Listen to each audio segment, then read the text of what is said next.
এটি পড়ার পর আপনাদের খুশিতে কান্না চলে আসবে। জিব্রাইল আলাইহিস সালামকে আল্লাহ তাআলা তৈরি করলেন। জিব্রাইল আলাইহিস সালাম আল্লাহ তাআলাকে জিজ্ঞেস করলেন, আল্লাহ আপনি কিসে খুশি হন? আল্লাহ তাআলা জানিয়ে দিলেন, আমি সবচেয়ে বেশি খুশি হই যখন আমার বান্দা আমাকে সেজদা করে।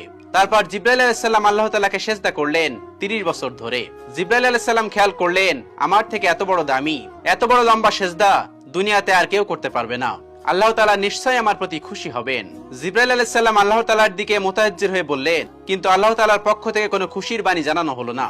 জিব্রাইল আলাইহিস সালাম আল্লাহ তাআলাকে জিজ্ঞেস করলেন, আল্লাহ আমি যে এত বড় লম্বা সেজদা করলাম, আপনি কি আমার সেজদার প্রতি কোনো খুশি হন নাই? আল্লাহ তাআলা জানিয়ে দিলেন, জিব্রাইল তোমার জবাব আমি দিব, তার আগে তুমি একটু আরশে আজিমের দিকে তাকাও। জিব্রাইল আলাইহিস সালাম তাকিয়ে দেখলেন, আল্লাহ রাব্বুল আলামিনের আরশে আল্লাহর কুদরতি নূর দিয়ে লেখা রয়েছে, লা ইলাহা ইল্লাল্লাহ মুহাম্মাদুর রাসূলুল্লাহ।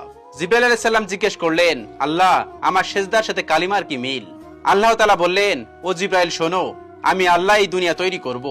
এই দুনিয়ার মানব জাতি ও জিন জাতির হেদায়েতের জন্য লক্ষাধিক নবী রাসূলগণকে পাঠাবো। সর্বশ্রেষ্ঠ সর্বশেষ নবী মুহাম্মদকে পাঠাবো। এই নবীর উম্মতের উপরে আমি 5 ওয়াক্ত নামাজ ফরজ করব।